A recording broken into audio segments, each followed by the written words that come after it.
ಪ್ರಭು ಶ್ರೀರಾಮ ಚಂದ್ರನಿಗೆ ಮನಸಾರೆ ಅವರನ್ನು ನಮಿಸುತ್ತಾ ಸೇರಿರುವಂತಹ ಸರ್ವರಿಗೂ ನಮಸ್ಕರಿಸುತ್ತಾ ಇಂದು ಅಂದ್ರೆ ಜನವರಿ 22, 2024 ಭಾರತದ ಇತಿಹಾಸದಲ್ಲಿ ಎಂದಿಗೂ ಪೂಜ್ಯನೀಯ ಮತ್ತು ಸ್ಮರಣೀಯವಾದ ದಿನ.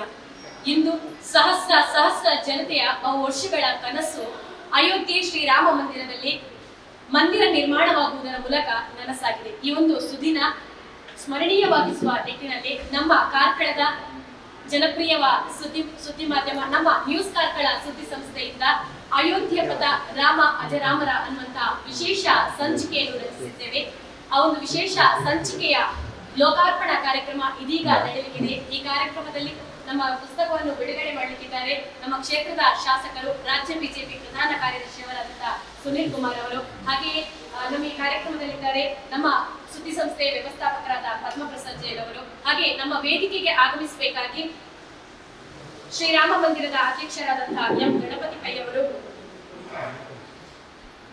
ಕ್ರಿಯೇಟಿವ್ ವಿದ್ಯಾಸಂಸ್ಥೆಗಳ ಸ್ಥಾಪಕರಲ್ಲಿ ಓರ್ವರಾದ ಅಶ್ವಥ್ ಎಸ್ ಸರ್ ಅವರು, ಹಾಗೆಯೇ ಕಾರ್ಕಳದಿಂದ ಅಯೋಧ್ಯೆಗೆ ಕರಸೇವಕರಾಗಿ ಹೋಗಿರುವಂತಹ ಟಿ.ಎನ್. ಮಾನ್ಯ ಅವರು ನಮ್ಮ ಜೊತೆ ಇದ್ದಾರೆ.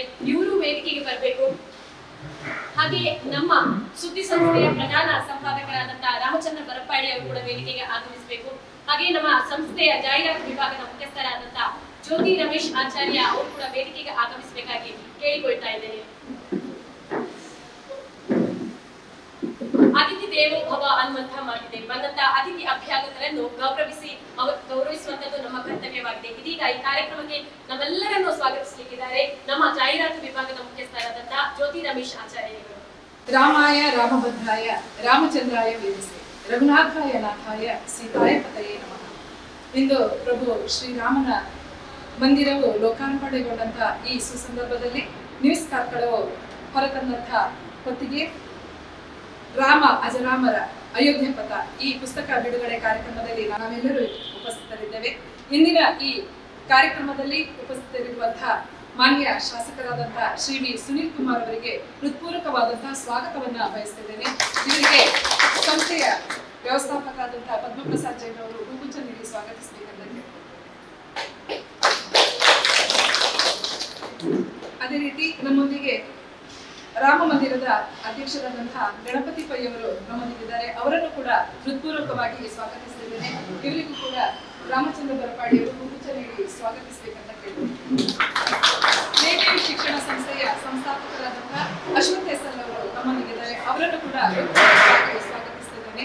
ಇವರನ್ನ ಸಲಹಾ ಸಮಿತಿ ಸದಸ್ಯರಾದಂತಹ ಅರುಣ್ ಕುಮಾರ್ ಅವರು ಹೂಗುಚ್ಛ ನೀಡಿ ಸ್ವಾಗತಿಸಬೇಕಂತ ಕೇಳಿದ್ದೇನೆ.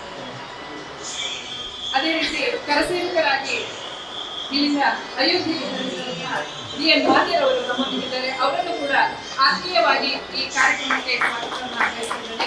ಇವರಿಗೆ ಸಲಹಾ ಸಮಿತಿ ಸದಸ್ಯರಾದಂತಹ ಸಿ.ಆರ್. ಸಂತೋಷ್ ಅವರು ಹೂಗುಚ್ಛ ನೀಡಿ ಸ್ವಾಗತಿಸಬೇಕಂತ ಕೇಳಿದ್ದಾರೆ.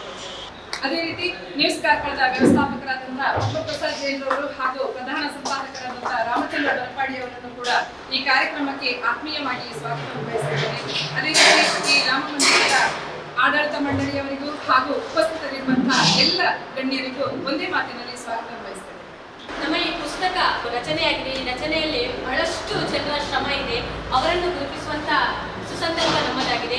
ಈ ಪುಸ್ತಕದಲ್ಲಿ ಕಾರ್ಕಳದಲ್ಲಿ ಅಯೋಧ್ಯೆಗೆ ಕರಸೇವಕರಾಗಿ ಹೋದಂತವರ ವಿವರಗಳನ್ನು ಒಳಗೊಂಡಂತಹ ಲೇಖನವಿದೆ. ಅಯೋಧ್ಯ ಪಥ ಅಂದ್ರೆ ಅಯೋಧ್ಯೆ ರಾಮ ಮಂದಿರದ ಯಾವ ರೀತಿ ಘಟನೆಗಳು ನಡೀತು ಅವೆಲ್ಲದರ ಇತಿಹಾಸವನ್ನು ಒಳಗೊಂಡಿದೆ. ಇವೆಲ್ಲವನ್ನು ಸೇರಿ ನಮ್ಮ ಒಂದು ಅಯೋಧ್ಯ ಪಥ ರಾಮ ಅಜರಾಮನ ಪುಸ್ತಕ ರಚನೆಗೊಂಡಿದೆ. ಇದರಲ್ಲಿ ನಮ್ಮ ಈ ಪುಸ್ತಕಕ್ಕೆ ಲೇಖನ ಬರೆದಂತಹ ಪ್ರಭಾಕರ್ ಕೊಂಡಳ್ಳಿ ಸರ್ ಅವರು ನಮ್ಮ ಈ ಕಾರ್ಯಕ್ರಮದಲ್ಲಿದ್ದಾರೆ. ಇವರು ವೇದಿಕೆಗೆ ಆಗಮಿಸಿ ಇನ್ನು ಪುಸ್ತಕವನ್ನು ಬಿಡುಗಡೆ ಮಾಡಲಿಕ್ಕಿರುವಂತಹ ಮಾನ್ಯ ಶಾಸಕರಾದಂತಹ ವಿ ಸುನೀಲ್ ಕುಮಾರ್ ಅವರಿಂದ ಹೂವನ್ನು ಸ್ವೀಕರಿಸಬೇಕಾಗಿ ಕೇಳ್ಕೊಳ್ತಾ ಇದ್ದೇನೆ. ನಮ್ಮ ಸಲಹಾ ಸಮಿತಿಯ ಸದಸ್ಯರಾದಂತಹ ಕೀರ್ತನ್ ಕುಮಾರ್ ಅವರು ಕೂಡ ಒಂದು ಲೇಖನವನ್ನು ಬರೆದಿದ್ದಾರೆ. ಈ ಒಂದು ಪುಸ್ತಕ ಬಹಳ ಸುಂದರವಾಗಿ ಮೂಡಿ ಬಂದಿದೆ. ಈ ಸುಂದರತೆಯನ್ನು ಕಟ್ಟಿಕೊಟ್ಟವರು ನಮ್ಮ ಪುಟ ವಿನ್ಯಾಸಕಾರರು. ಬಹಳ ಒಂದು ಸೃಜನಾತ್ಮಕವಾಗಿ ಪುಸ್ತಕವನ್ನು ರಚನೆ ಮಾಡಿದ್ದಾರೆ. ಆನಂದ್ ವಿ ಕಾಶೆಟ್ಟಿ ಹುಬ್ಬಳ್ಳಿ ಅವರು ನಮ್ಮ ಈ ಕಾರ್ಯಕ್ರಮದಲ್ಲಿದ್ದಾರೆ. ಇವರಿಗೆ ಶ್ರೀರಾಮ ಮಂದಿರದ ಅಧ್ಯಕ್ಷರಾದಂತಹ ಗಣಪತಿ ಪೈ ಅವರು ಹೂವನ್ನು ನೀಡಿ ಗೌರವಿಸಬೇಕಾಗಿ ಕೇಳ್ಕೊಳ್ತಾ ಇದ್ದೇನೆ. ಇದೀಗ ಕಾರ್ಯಕ್ರಮದ ಪ್ರಮುಖ ಘಟ್ಟ ಅಯೋಧ್ಯ ಪಥ ರಾಮ ಅಜರಾಮರ ಅನ್ನುವಂತಹ ನಮ್ಮ ನ್ಯೂಸ್ ಕಾರ್ಕಳ ಸುದ್ದಿ ಸಂಸ್ಥೆಯಿಂದ ರಚನೆ ಮಾಡಿದಂತಹ ಪುಸ್ತಕ ಬಿಡುಗಡೆ ಮಾಡಬೇಕಾಗಿ ಮಾನ್ಯ ಶಾಸಕರು ಹಾಗೂ ವೇದಿಕೆಯಲ್ಲಿ ಉಪಸ್ಥಿತರಿರುವಂತಹ ಅತಿಥಿ ಅಭ್ಯಾಗತರಲ್ಲಿ ವಿನಂತಿಸಿಕೊಳ್ತಾ ಇದ್ದೇವೆ.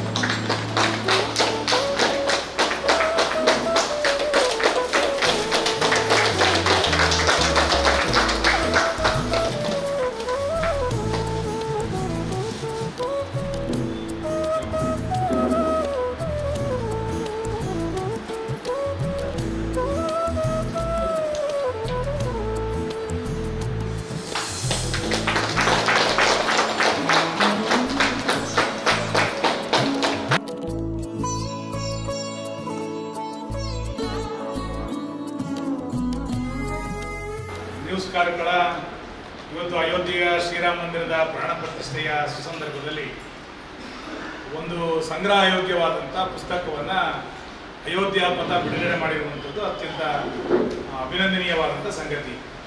ನಾನು ಅವರ ಇಡೀ ಸಂಪಾದಕೀಯ ಮಂಡಳಿಗೆ ಅಭಿನಂದನೆಗಳನ್ನು ಸಲ್ಲಿಸ್ತೇನೆ.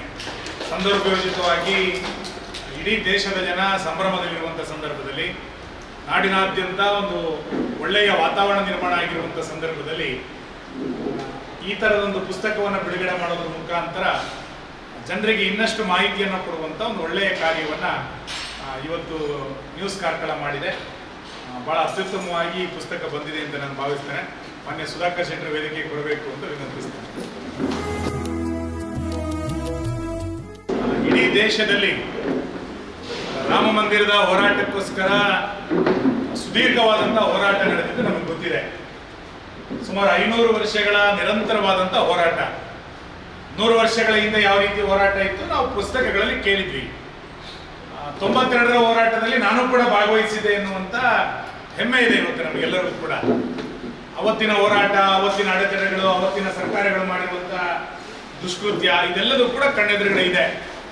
ಆದರೆ ಇವತ್ತು ಸಂತೋಷ, ಸುಪ್ರೀಂ ಕೋರ್ಟಿನ ತೀರ್ಪಿನಂತೆಯೇ ರಾಮ ಮಂದಿರದ ನಿರ್ಮಾಣ ಆಗಿ ಪ್ರಾಣ ಪ್ರತಿಷ್ಠೆ ಆಗಿದೆ. ಇಡೀ ದೇಶದಲ್ಲಿ ಒಂದು ರೀತಿಯಾದಂಥ ಒಂದು ಸಂಭ್ರಮದ ವಾತಾವರಣವನ್ನು ಇವತ್ತು ನಾನು ಎಲ್ಲ ಕಡೆಗಳಲ್ಲೂ ಕೂಡ ನೋಡಿದ್ದೇನೆ.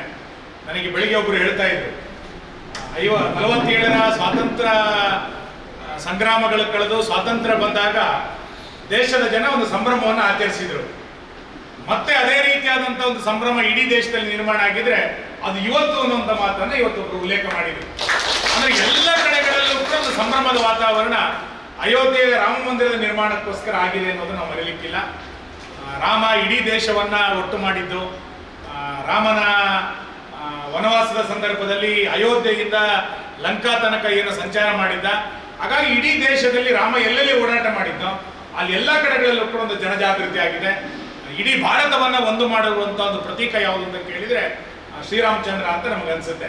ಹಾಗಾಗಿ ದೇಶವನ್ನ ಒಂದು ಮಾಡುವಂತ ಎಲ್ಲ ಪ್ರಕ್ರಿಯೆಗಳಿಗೆ ಯಾವ್ಯಾವತ್ತು ಅವಕಾಶಗಳು ಸಿಗುತ್ತೋ ಆ ಎಲ್ಲ ಸಂದರ್ಭದಲ್ಲಿ ನಾವು ಮತ್ತೊಮ್ಮೆ ದೇಶವನ್ನ ಜಾಗೃತಗೊಳಿಸುವಂತ ಕಾರ್ಯವನ್ನ ಮಾಡೋಣ. ಸನ್ಮಾನ್ಯ ನರೇಂದ್ರ ಮೋದಿ ಅವರು ಮತ್ತು ಈ ಉಳಿದ ದೇಶ ಎಲ್ಲ ಸಾಧು ಸಂತರ ಸಮ್ಮುಖದಲ್ಲಿ ಇವತ್ತು ಪ್ರಾಣ ಪ್ರತಿಷ್ಠೆ ಆಗಿದೆ. ರಾಮ ಮಂದಿರದ ಮುಖಾಂತರ ರಾಮರಾಜ್ಯವನ್ನು ನಿರ್ಮಾಣ ಮಾಡಬೇಕು.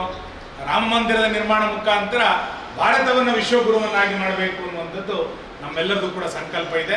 ಆ ಸಂಕಲ್ಪಕ್ಕೆ ನಾವೆಲ್ಲರೂ ಕೂಡ ಇವತ್ತು ಸಾಕ್ಷಿಗಳಾಗಿದ್ದೇವೆ. ಇಂಥ ಸುಸಂದರ್ಭದಲ್ಲಿ ನ್ಯೂಸ್ ಕಾರ್ಕಳ ಒಂದು ಪುಸ್ತಕವನ್ನು ಹೊರತಂದಿರುವಂಥದ್ದು ಎಲ್ಲರೂ ಓದಲೇಬೇಕಾದಂಥ 10 ಲೇಖನಗಳು ಸ್ಫುಟವಾಗಿ ಇವತ್ತು ಬಂದಿದೆ. ಕಾರ್ಕಳದಲ್ಲಿ ಒಳ್ಳೊಳ್ಳೆಯ ಕೆಲಸಗಳಾದಂಥ ಎಲ್ಲ ಸಂದರ್ಭದಲ್ಲಿ ನ್ಯೂಸ್ ಕಾರ್ಕಳ ಪುಸ್ತಕವನ್ನು ತರೋದ್ರ ಮುಖಾಂತರ ಅದನ್ನು ದಾಖಲೀಕರಿಸುವಂಥ ಒಂದು ಒಳ್ಳೆಯ ಕಾರ್ಯವನ್ನು ಮಾಡ್ತಾ ಬಂದಿದೆ. ಅಯೋಧ್ಯೆಯ ಸಂದರ್ಭದಲ್ಲೂ ಕೂಡ ಇವತ್ತು ಅಯೋಧ್ಯೆಯ ಪಥ ಅನ್ನುವಂಥ ಒಂದು ಒಳ್ಳೆಯ ಪುಸ್ತಕವನ್ನು ಹೊರತರೋದ್ರ ಮುಖಾಂತರ ಆ ಸಂಪಾದಕೀಯ ಮಂಡಳಿ ಒಂದು ಒಳ್ಳೆಯ ಕಾರ್ಯವನ್ನು ಮಾಡಿದೆ ಅಂತ ನಾನು ಭಾವಿಸ್ತೇನೆ. ಮತ್ತೊಮ್ಮೆ ಅವರಿಗೆ ಅಭಿನಂದನೆಗಳನ್ನು ಸಲ್ಲಿಸ್ತಾ ಈ ಕಾರ್ಯದಲ್ಲಿ ಭಾಗಿಯಾಗಿರುವಂಥ ಎಲ್ಲರಿಗೂ ಕೂಡ ಅಭಿನಂದನೆಗಳು. ನಮಸ್ಕಾರ.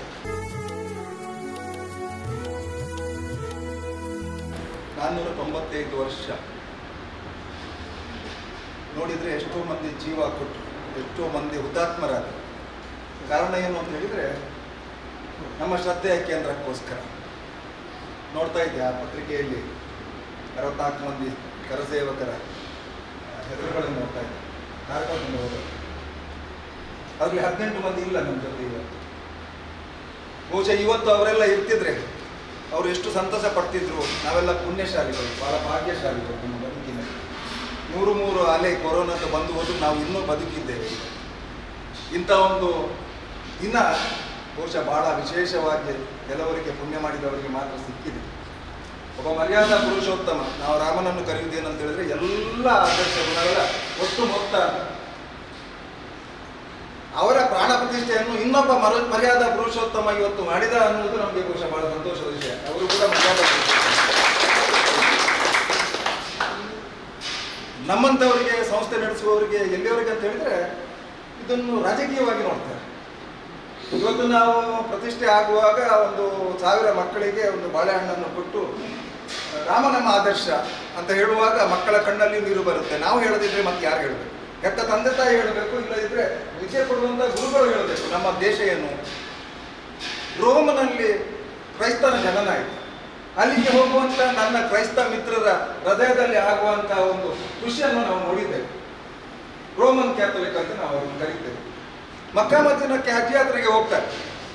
ನಮ್ಮ ದೇಶದಲ್ಲಿ ವಕ್ಫ್ ಮಂಡಳಿಯಿಂದ ಹಣ ಕೊಡುವುದು ಉಂಟು, ಅದನ್ನು ಸಂತೋಷ ಪಡ್ತೇವೆ ನಾವು. ಹಜ್ಗೆ ಹೋಗಿ ಬಂದಂಥ ಹಾಜಿಗಳನ್ನು ನೋಡುವಾಗ ತುಂಬ ಸಂತೋಷ ಆಗುತ್ತೆ. ನನ್ನ ಮಿತ್ರರು ಒಂದಷ್ಟು ಮಂದಿ ಇದ್ದಾರೆ. ಹಾಗಾದ್ರೆ ನಮ್ಮದೇ ದೇಶದಲ್ಲಿ ರಾಮ ಹುಟ್ಟಿದ ಜಾಗದ ಮೇಲೆ ನಮ್ಗೆ ಎಷ್ಟು ಶ್ರದ್ಧೆ ಇರಬೇಕು. ನಮ್ಮ ಭಾವನೆಗಳು ಹೇಗೆ ಹೇಳಿ ಇವತ್ತು ನಾವು ಅದನ್ನು ಹೇಳಬೇಕಾದ್ರೆ ಬಹಳ ಮುಜುಗರ ಪಟ್ಟುಕೊಳ್ತೇವೆ. ನಾನು ಹಿಂದೂ ಅಂತ ಹೇಳಬೇಕಾದ್ರೆ ಬಹಳ ಮುಜುಗರ ಪಟ್ಟುಕೊಳ್ತೇವೆ. ಇದೊಂದು ಬಹಳ ಬೇಸರದ ಸಂಗತಿ. ನನಗೆ ಹೆಮ್ಮೆ ಅನ್ನಿಸುವುದು ಸುನಿಲ್ ಕುಮಾರ್ನ ಬಗ್ಗೆ. ಯಾಕೆ ಅಂತ ಹೇಳಿದ್ರೆ 17ನೇ ವರ್ಷದಲ್ಲಿ ಕರಸೇವೆಗೆ ಹೋದಂತ ಒಬ್ಬ ವ್ಯಕ್ತಿಯನ್ನು ಕಾರ್ಕಳದ ಜನರು 4 ಸರಿ ಇಟ್ಕೊಂಡಿದ್ದಾರಲ್ವಾ, ಅದು ಒಬ್ಬ ಕರಸೇವಕರಿಗೆ ಕೊಟ್ಟಂತ ಒಂದು ಗೌರವ ಅಂತ ನಾನು ತಿಳ್ಕೊಳ್ಳಿಕ್ಕೆ ಇದನ್ನು ಯಾವುದೇ ರೀತಿಯ ಓಲೈಕೆಗಾಗಿ ನಾನು ಹೇಳ್ತಾ ಇಲ್ಲ. ಅವರಿಗೆ 27 ವರ್ಷ, ಅವ್ರಿಗೆ 17 ವರ್ಷ ಆಗುವಾಗ ನಮ್ಗೆ 27 ವರ್ಷ ಆಗಿತ್ತು. ಇಲ್ಲಿಂದ ಕರಸೇವಕರು ಹೇಗೆ ಹೋದ್ರು, ಏನಾಗಿದ್ದಾರೆ, ಮನೆಯಾಣಿಯವರಿಗೆ ಕತೆ ಗೊತ್ತಿದೆ.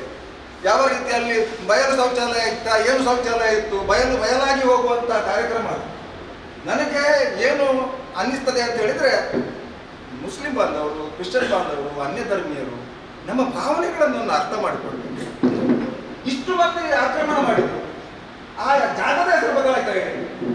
ಬಾಬರಿ ಇದು ಅದು ಇದು ಹೇಳ್ತಾರೆ. ಅಯೋಧ್ಯೆ ಅನ್ನೋ ಶಬ್ದವನ್ನು ಹೆಸರನ್ನು ಬದಲಾಯಿಸಲಿಕ್ಕೆ ಆಗ್ತದ?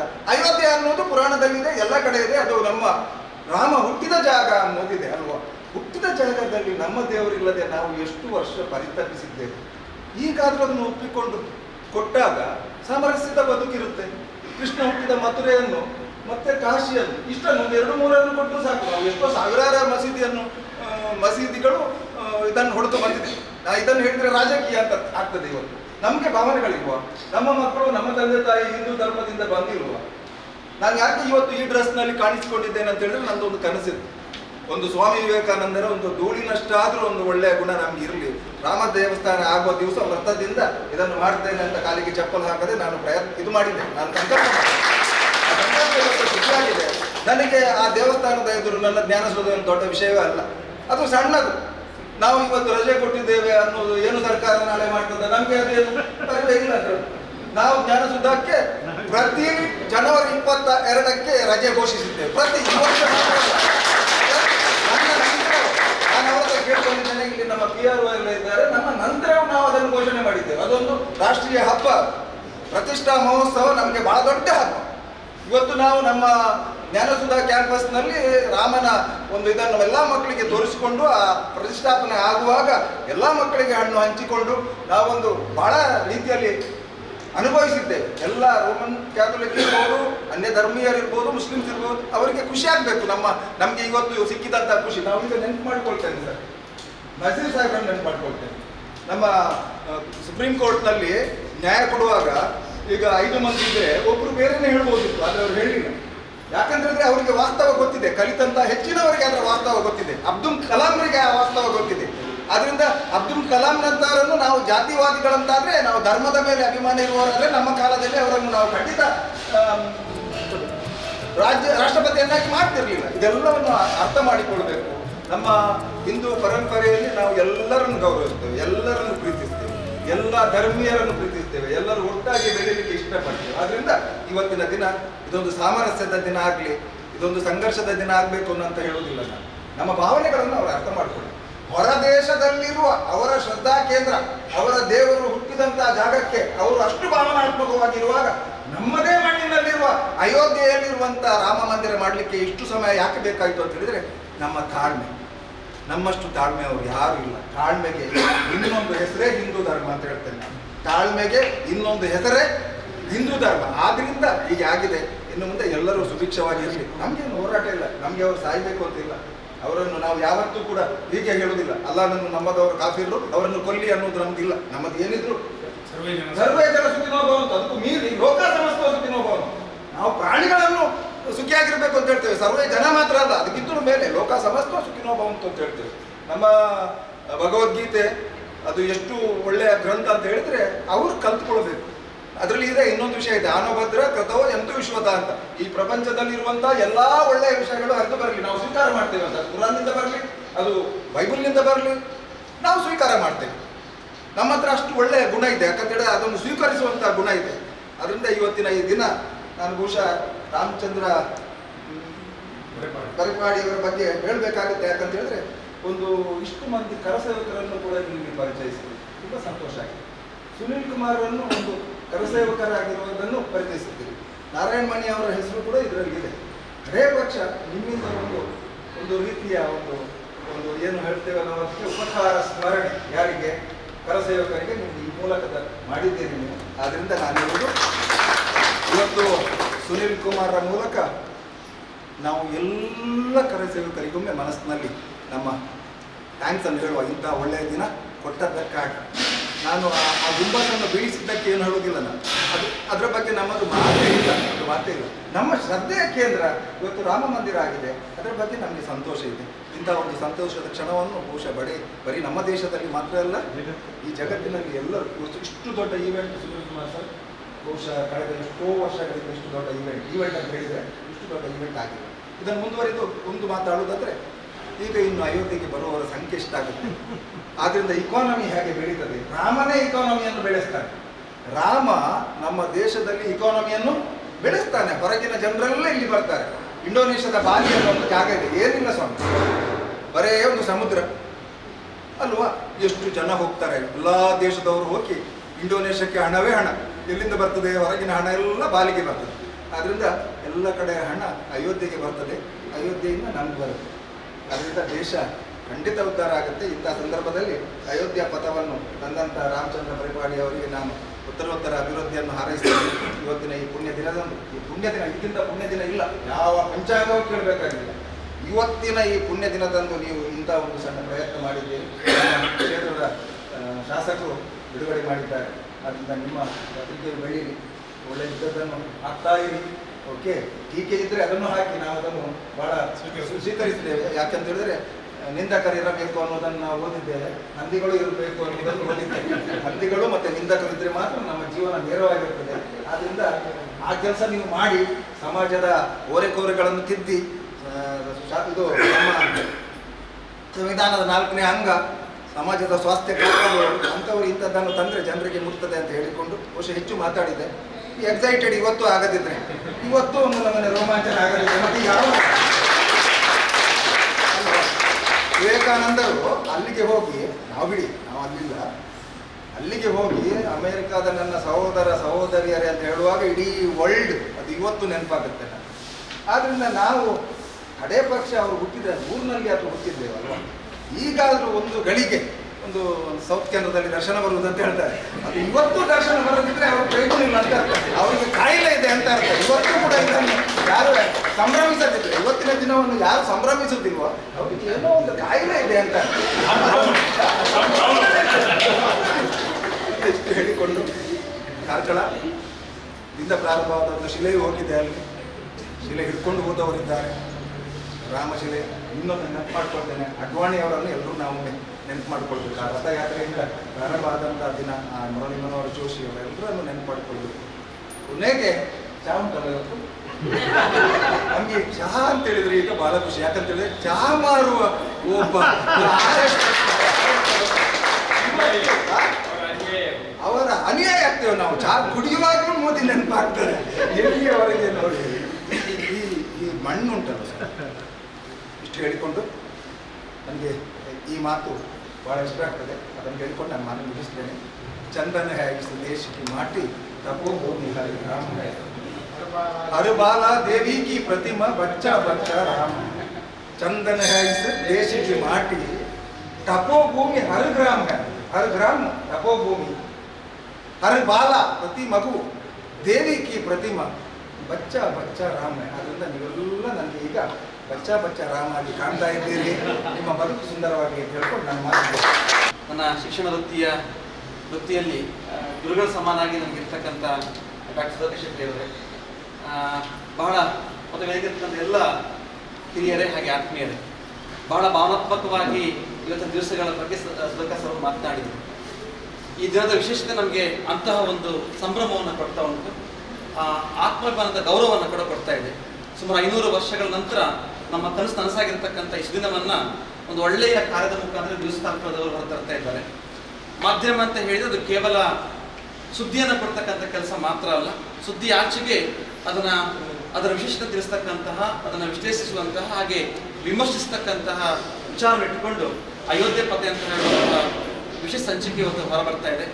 ಇದರ ಮುಖೇನ ಮಾಧ್ಯಮ ನಮ್ಮ ಸಮಾಜದಲ್ಲಿ ಮಾದರಿಯಾಗಿರ್ತಕ್ಕಂಥ ಮಾಹಿತಿಯನ್ನು ಹಂಚುವಂಥ ಕೆಲಸ ಮಾಡ್ತಾ ಉಂಟು.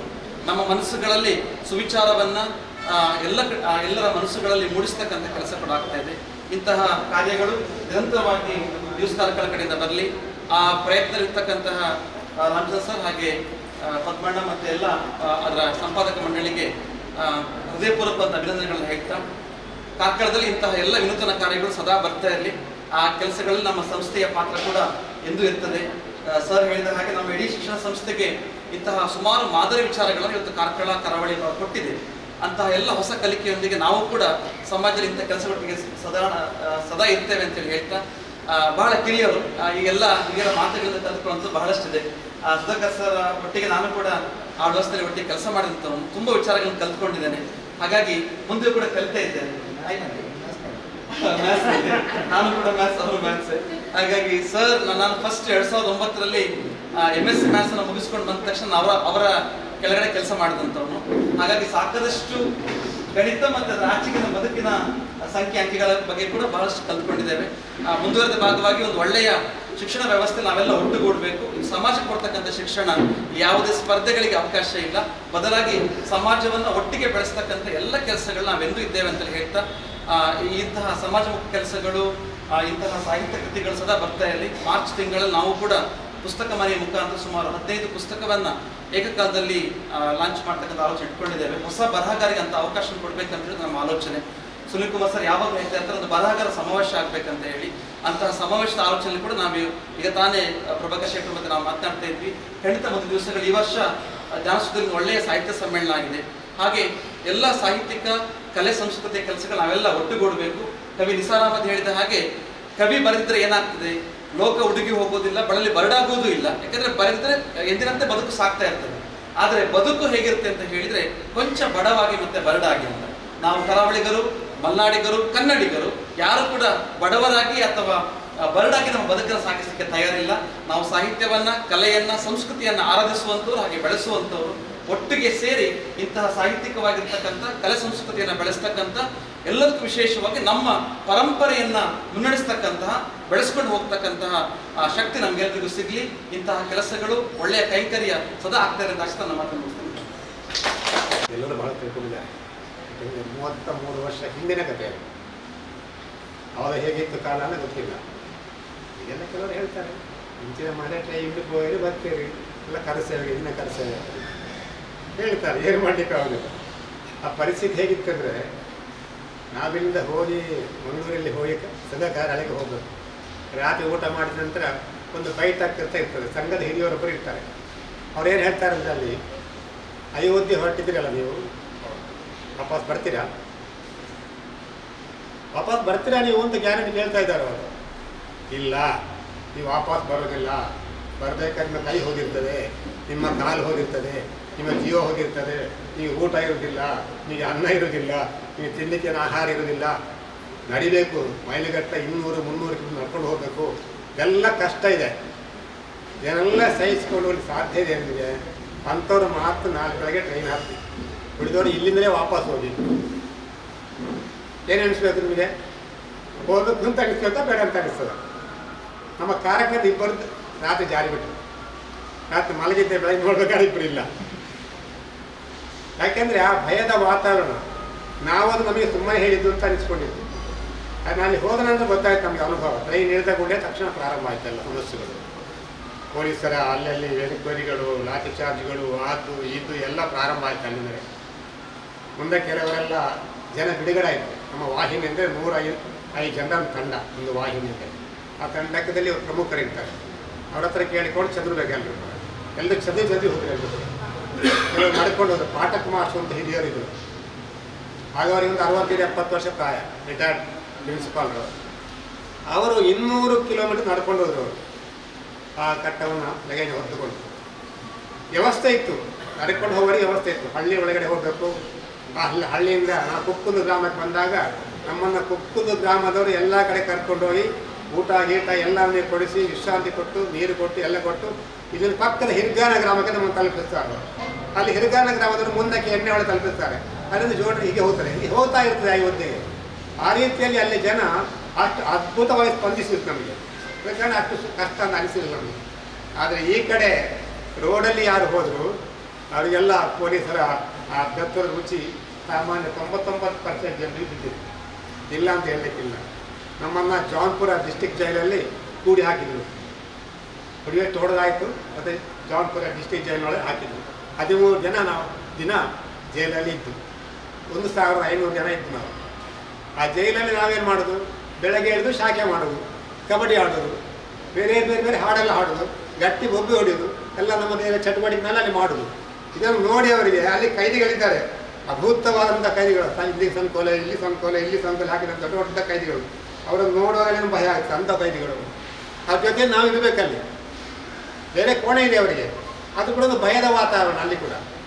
ಹಾಗೆ ನಮ್ಮ ಉಪಟಳ ಟಲ್ಲಿಗೆ ಸಂಚಿಕೊಂಡು ಕೂಡದೆ ಅವರ ಮೇಲೆ ಬರೆದ್ರು, ಸಾಧ್ಯನೇ ಇಲ್ಲ ಇಟ್ಕೊಳ್ಳಿಕ್ಕೆ, ಬೇರೆಯವರು ಬಿಡುಗಡೆ ಬೇಡ ಬೇಗ ಅಂತ. ನಮಗೆಲ್ಲ ಸೂಚನೆ ಬಂತು, ನೀವು ಬಿಡುಗಡೆ ಆಗ್ತದೆ, ಹೆದರಬೇಡಿ ನೀವೆಲ್ಲ. 13ನೇ ದಿನ ಬಿಡುಗಡೆ ಆಯ್ತು ನಮಗೆಲ್ಲ. ಅಲ್ಲಿ ಸೂಚನೆ ಬಂತು. ನಮ್ಮ ಜೊತೆಯಲ್ಲಿ ಮಧ್ಯಪ್ರದೇಶದ ಮುಖ್ಯಮಂತ್ರಿ ಆಗಿರ್ತಕ್ಕಂಥ ಶಿವರಾಜ್ ಸಿಂಗ್ ಚೌಹಾಣ್, ಆಗ ಅವರ ಯುವ ಮೋರ್ಚಾ ಜವಾಬ್ದಾರಿ ಇತ್ತು ಅವರಿಗೆ. ಅವರು ನಮ್ಮ ಜೊತೆ ಪೂರ್ತಿ ಅಲ್ಲೇ ಇದ್ದರು. ನಮಗೆ ಏನು ಬೇಕು, ಆಹಾರ ಬೇಕು, ಯಾಕಂದ್ರೆ ನಮಗೆ ಈ ಕಡೆಯವರಿಗೆ ಅಲ್ಲಿ ಆಹಾರ ಆಗೋದಿಲ್ಲ. ನಮಗೆ ಬೇಕಾದಂಥ ಆಹಾರಗಳು, ಮಂಗಳೂರಿನಲ್ಲಿ ವಿಶೇಷವಾದಂಥ ಆಹಾರಗಳು, ಬ್ರೆಡ್ ಬನ್ನು ಅದು ಇದು ಎಲ್ಲ ತಂದು ಕೊಡೋದು, ಬೇಕಾದಂಥ ವ್ಯವಸ್ಥೆ ಮಾಡಿಕೊಡೋದು, ಇದೆಲ್ಲ ಅವರು ನೋಡ್ಕೊಳ್ತಾ ಇದ್ರು ನಮಗೆ. ಆ ರೀತಿ ನಾವು ಬಿಡುಗಡೆ ಆದ ನಂತರ ಸೂಚನೆ ಬಂತು, ನೀವು ಅಯೋಧ್ಯೆ ಹೋಗಬೇಕು ಅಂತ. ನಾವೆಲ್ಲರೂ ಪುನಃ ಅಯೋಧ್ಯೆ ಹೋದ್ವಿ. ಅಯೋಧ್ಯೆ ಹೋದಾಗ ಅದೇ ಪೊಲೀಸರ ರುಚಿ ಅಲ್ಲಿ ಕೂಡ ಬಿಡುವುದಿಲ್ಲ. ಒಳಗಡೆ ನೋಡಲಿ ಬಿಡುವುದಿಲ್ಲ. ಆ ಚಾಕು, ಇದು ಚಾಕು, ಅದು ಚಾಕು, ಮಾತಾಡಿದರೆ ಪೆಟ್ಟು ಬೀಳೋದು, ಇದೆಲ್ಲ ಶುರುವಾಯಿತು ಅಲ್ಲಿ ಕೂಡ. ಏನಾದರೂ ಮಾಡಿ ನಾವು ಅಯೋಧ್ಯೆ ಹೋದು, ದೇವರ ದರ್ಶನ ಮಾಡಿದ್ವು. ಕರಸೇವೆ ಮಾಡಬೇಕಲ್ಲ, ಕರಸೇವೆ ಎಂತ ಮಾಡೋದು, ಕಡಿಮೆ ಗೊತ್ತಾಯ್ತು ಏನಾರು ಮಾಡಬೇಕು ಅಂತ. ಅಲ್ಲಿ ಕಸ ಎಲ್ಲ ತುಂಬಿ ಇದ್ದಿತ್ತು. ಆ ಕಸವನ್ನೆಲ್ಲ ಹೆಕ್ಕಿ ನಾವು ಒಂದು ಚೀಲ ತುಂಬಿಸ್ಕೊಂಡು ಎಲ್ಲ ಬರ್ತಾಯಿತ್ತು. ಪೊಲೀಸ್ ನೋಡಿದರು, ಒಳ್ಳೆಯವರಿಗೆ ಮಾಡ್ತಾರೆ, ಆಯ್ತು ಮಾಡಿ ಮಾಡಿ ಮಾಡಿ ಮಾಡಿ ನಾವೆಲ್ಲ ಕರಸೇವೆ ಅಂತ ಹೇಳಿ ಕಸ ಹೆಕ್ಕುವಂಥ ಕೆಲಸವನ್ನು ಮಾಡಿ ವಾಪಸ್ ಅಲ್ಲಿ ಹೊರಟು ಬಂದಿದ್ದೇವೆ. ಇದು ಪ್ರಥಮ ವರ್ಷ, 90ನೇ ಇಸವಿ. 90ರಲ್ಲಿ ಗೊತ್ತಾಗಲ್ಲ ನಮಗೆ, ಯಾಕೆಂದರೆ ಅಲ್ಲಿ BJP ಸರ್ಕಾರ ಇತ್ತು, ಏನೂ ಸಮಸ್ಯೆ ಇಲ್ಲ. ಆಯಿತು, ಟ್ರೈನಲ್ಲಿ ಹೋಗಿದ್ದೇವೆ, ಅಲ್ಲಿ ನಿಂತ್ಕೊಂಡಿದ್ದೇವೆ, ಕರಸೇವೆ ಮಾಡಿದ್ದೇವೆ, ಕಟ್ಟಡ ಬಿದ್ದಿದೆ, ಎಲ್ಲ ಆಗಿದೆ. ವಾಪಸ್ ಬಂದಿದ್ದೇವೆ. ಬರಬೇಕಾದ್ರೆ ಕಷ್ಟ ಆಯಿತು, ಯಾಕೆಂದರೆ ರೈಲು ತುಂಬ ಜನನೇ. 1.5 ದಿವಸ ನಿಂತ್ಕೊಂಡು ಹೀಗೆ ಕೂತ್ಕೊಳ್ಳಿ ಇಲ್ಲ, ಕೂತ್ರ ಮಾಡಿ ಹೋಗ್ಲಿಕ್ಕಿಲ್ಲ, ಏನಿಲ್ಲ. 1.5 ದಿವಸ ಟ್ರೈನ್ ಒಳಗಡೆ ಬಾಕಿ. ಮತ್ತೆ ಜನ ಖಾಲಿ ಆಯ್ತಾ ಹಾಗೆ ಬಂದಿದ್ದೇವೆ, ಏನು ಸಮಸ್ಯೆ ಆಗಲಿಲ್ಲ. ಹಾಗೆ ನೀವು ಭಯಪಡಬೇಡಿ, ನಮ್ಮದೇ ಕೂಡ ಅಯೋಧ್ಯೆ ಹೋಗಲಿಕ್ಕೆ ಇಲ್ಲ, ಆದರೆ ಮಥುರಾಕ್ಕೆ ಹೋಗಲಿಕ್ಕಿದೆ. ನೆನಪಿಟ್ಕೊಳ್ಳಿ, ಕರಸೇವೆ ಇನ್ನೊಂದಿದೆ. ಆದರೆ ಆ ಕರಸೇವೆ ಹೋಗಬೇಕಾ ಬೇಡ ಅನ್ನೋದು ಮೇಲೆ ಗೊತ್ತಾಗುತ್ತೆ, ಮೇ ತಿಂಗಳಿಗೆ ಗೊತ್ತಾಗುತ್ತೆ ಕರಸೇವೆ ಉಂಟೋ ಇಲ್ವೋ ಅಂತ ಹೇಳಿದ್ರು. ಇಲ್ಲ ಅಂತಾರೆ ಕರಸೇವೆ ಇದ್ದೇ ಇದೆ. ಮಥುರಾಕ್ಕೆ ಹೋಗಬೇಕು ಒಮ್ಮೆ. ಮಥುರಲ್ಲಿ ಹೋಗಿ ಅದೇ ರೀತಿಯಲ್ಲಿ ದೇವಸ್ಥಾನವನ್ನು ನಾವು ಕಟ್ಟುವಂಥ ಪ್ರಯತ್ನ ಆಗುತ್ತೆ. ಈ ರೀತಿಯಲ್ಲಿ ನಾವು ಹಿಂದೂ ಸಂಘಟನೆ ನಿರ್ಭೀತಿಯಿಂದ, ನಿರ್ಭಯದಿಂದ ನಾವು ಧುಮುಕಿದರೆ ಎಂಥ ಕೆಲಸವನ್ನು ಮಾಡ್ಬೋದು ಅನ್ನೋದಕ್ಕೊಂದು ಅಯೋಧ್ಯೆ ಉದಾಹರಣೆ. ಮಾಡ್ಬೋದು. ಸಂಘ ಅದನ್ನೇ ಹೇಳಿತ್ತು. ಸಂಘಕ್ಕೆ 98 ವರ್ಷ ಆಯಿತು. ಸಂಘ 100 ವರ್ಷ ಆಗಬೇಕಾದ್ರೆ ದೇಶ ಬದಲಾವಣೆ ತರುತ್ತೆ ಅಂತ ಹೇಳಿತ್ತು. ಎಷ್ಟು ಸತ್ಯ ಅದು.